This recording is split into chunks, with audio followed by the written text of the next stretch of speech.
Hey guys, this is Autumn Productions, aka in the 4073, and me, Matilda or Mattie. Yeah, and we are back in A2 I Do, Part 2. Part 2, A2 I Do Part 2. Oh, that's a difficult tongue twister. So, we're just gonna continue. I don't feel like doing anything else, so let's just do it. Continue! Ooh, ooh. So that's why I'm here now, and as uninterested and out of place I am. Why else would I take charge of a bunch of musicians if I don't want to be around, and who probably don't want me to be around either. Go please. Thanks. Oh, shit, no. Ever since I left home, I've been sinking deeper and deeper into debt. You. I know, but I can't go back. That sucks. Yeah. That money could change everything. Luckily, my father's condition shouldn't be too hard to fulfill. His will only extracted to me to show up at practices after all. It never said I actually had to do anything while I'm here. Of course, I've been exploiting that little loophole to all it's worth. And Sona, how is the situation hiring with the new conductor? No rush, you or anything like that, but, can we ask if you have found anyone yet? No one can replace Mr. Song, of course, but at this point, anyone with at least some experience would be better than nothing. We really can't go on without a proper... I interrupt him with an extracted yawn. Oh, what do you know? It's time for my nap. Wake me up when you're about to leave, and try not to play too loud. I saunter over the piano and bury my head in my arms right on top of the keys. As usual, none of the orchestra members dare to stop me. Wreck something, they return to their chairs to tune their instruments. After several minutes, the first strains of a something symphony fills the room. I try to ignore the song at first, but it becomes harder and harder to tune it out. I can feel my head beginning to throb from the noise. I know they're new and everything, but they sound terrible. Not that I care if they bomb the concert, that's their problem. But if they're playing so badly I can't even fall asleep, it really pisses me off. Maybe I should try find a new conductor after all. Okay, so we have this try to heal the orchestra, or it's not worth it. I think it would be sad if we didn't help them. So let's help the orchestra. Help! They need help! Okay. The orchestra's obviously gonna keep sounding terrible if they don't have a good conductor. Guess I'll go see if I can hire one after all. Dealing with those snotty conductor types annoys the crap out of me, though. I can't be bothered, and I can't be bothered to get up right now either, so maybe later. Satisfied with my decision, I settle for a nice nap. Of course, that's exactly when the door flies open with a bang. Ni hao! Ni hao! Jeez. At every fucking single sentence. I'm sorry. No, I think it's so funny. It's Chinese. I'm good at Chinese. Tell me I'm good at Chinese. You're very good at Chinese. Thanks, I'm good at Chinese. I can be Chinese. No way. No, I just... Sorry. I rub my eyes once then twice to make sure I'm seeing straight, but there's no doubt about it. That's the same well-dressed man I passed by earlier, only now he's standing in my doorway barking and something strings of Chinese at the top of his lungs. The intensity in his eyes nearly takes my breath away. Don't tell me he followed me all the way here because I blew him off before. Still smothering, the man slams the door shut, shaking the room on its foundations. Foundations? What the fuck? As he marches over, I leap to my feet, only to realize that he wasn't headed for me at all. Instead, he stares in one of the violinists in the front who tries in vain to hide behind her music stand. Can I help you, sir? Are you lost? Ni hao! Yo. Oh, sorry. For fuck's sake, Nana. Something like, I'm sorry, or Yeah. something like that. Scowling, the man wrenches the bow out of her hand and slices it through the air like a madman. The violinist whimpers in fear. Oh. Hey, you can't just barge in here when we're having a practice session.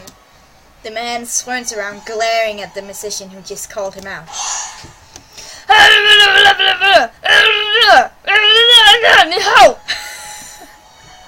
The only Chinese word I can say. A terrified trumpet player makes a break for the exit. It's just like, oh shit, run! Without batting an eye, the man catches him with a single hand and shoves him back into his chair.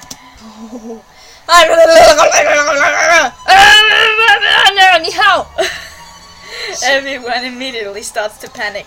I understand. It's kind of scary when every sentence ends with "ni hao." Yeah. Well, this guy is insane. Why won't he let people leave? Does anyone know what he's saying? Someone call the police, or translator, or both. Ni hao? Do we say how? There's a question mark. Yeah. Wait a sec. It sounds like he's saying something song. Maybe he's looking for Sona. All eyes in the room instantly turns to me, including that crazy Chinese guy, which instantly go wide in recognition, blah blah blah. Ni hao. Crap. Oh God. The man closes the distance between us in just a few strides. I quickly grab the first weapon I can find. A metal music stand and an empty cello case. I might have jumped the gun though because the man's face softens once he reaches me. Extending his hand, he nods politely and continues talking.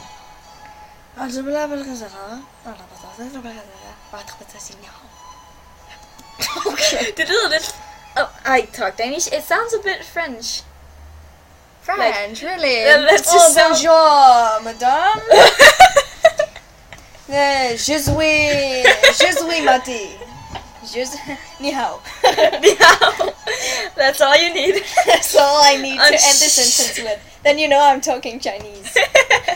Unsure of what the man is saying, I hang firmly onto my makeshift weapons. Though he seems friendly enough, I think I know why he's only talking nicely to me. Even if my and dyed blue hair, I'm the one in the orchestra with a face like his.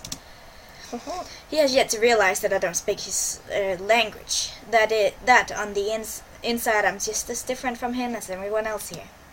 It's best to get over this quickly. Who is he, Sona? Is he a friend of yours? I snort despite myself. A guy like this? You're kidding, right? Then maybe he's a friend of Mr. Song's. Mr. Song was the only here who could speak Chinese after all. There's a moment of heavy, somber silence. The Chinese guys look expectantly at me, his hand still outstretched. As I had thought before, he does look like the type of person my father would have associated with. It's all I can do to hold in a sigh. Okay, practice is over for today. Everyone go home. But Sona, it's really okay to leave you alone with...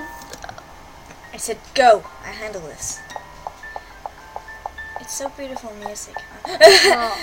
No one wastes their time packing up. They abandon their instruments on the chairs or floor and then scurry out as fast as they can. The Chinese man tries to stop them, but I yank him back by the tie before he can do anything else. Ni hao! You're looking for my father, right? Mr. Song. Shooting me a reproachful look, the man pries my fingers off his tie. He carefully straightens the fabric before nodding. Straightens. You can see here, there's a little word above. I see. That's song. The song. Song. Ni hao. I definitely heard him say song again. There's no doubt that he knows my father, or knew my father, if you want to be precise. If he hasn't heard about the accident yet, I'm not really sure how to break the news. And, well, Mr. Song is dead, so you better go home too. Sorry. The words came out flat and curt, even for me. Not knowing what else to do, I head for the door. The man catches me by the hand before I can reach it. I like a song. Ni hao. Song again. He didn't understand me at all, did he? Mrs. Song is dead. Gone. Bye-bye. Sai Shan. Sai Shan. It's the only that's one of the Chinese phrases I still remember. Probably because it's something I said over and over again. Sai Shan. Goodbye.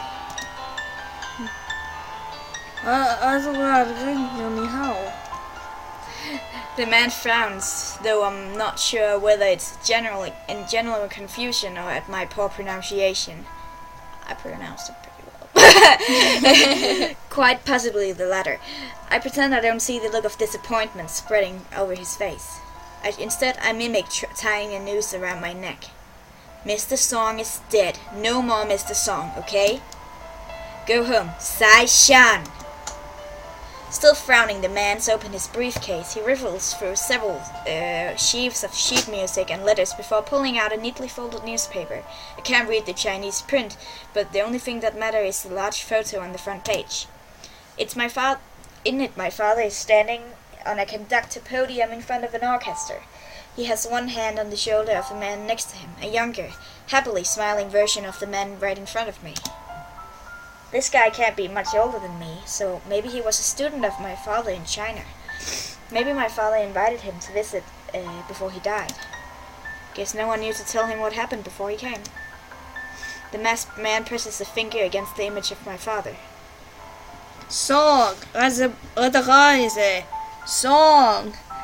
I don't know what that is. I can't read that, but ni hao. Ni hao. Song. Ni hao. He yells out his words long and slow like he's speaking to a child. He's unmistakably saying my father's name in Chinese, so I nod. Right, William Song. Song Wu Xian. Next he indicates his own image, then points at himself. Ozba. How? How? Yin Li. How? Yin Li. Ni hao. That's you. Ni hao. How? Yin Li? Howie? The man nods in acknowledgement, then points at me. Sona. Sona. He rolls my name around his tongue several times. He doesn't ask for my last name, and I don't bother to give it. Instead, he points at the picture of my father, then sweeps his hands through the air when he speaks. He carefully initiates his room, still gesturing around the room. Zong. Wu Xian. Wu Xian. Ni hao. I know he's saying asking for my father again. I don't know what else to say. So I point at the picture. I repeat my father's name. Then I take the newspaper photo and rip it to pieces.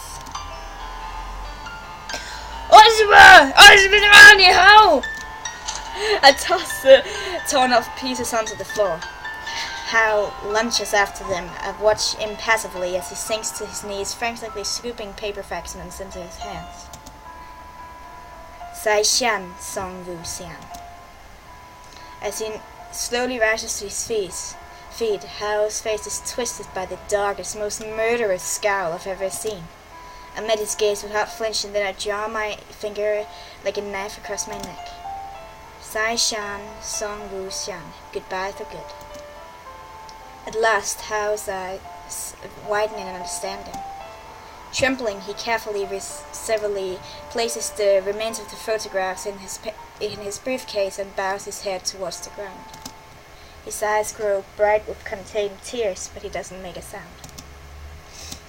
Aww. After several minutes of solemn silence, there's a short clip.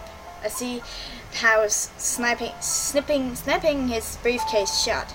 He dust off his suit and straightened his tie and walked out without saying a word.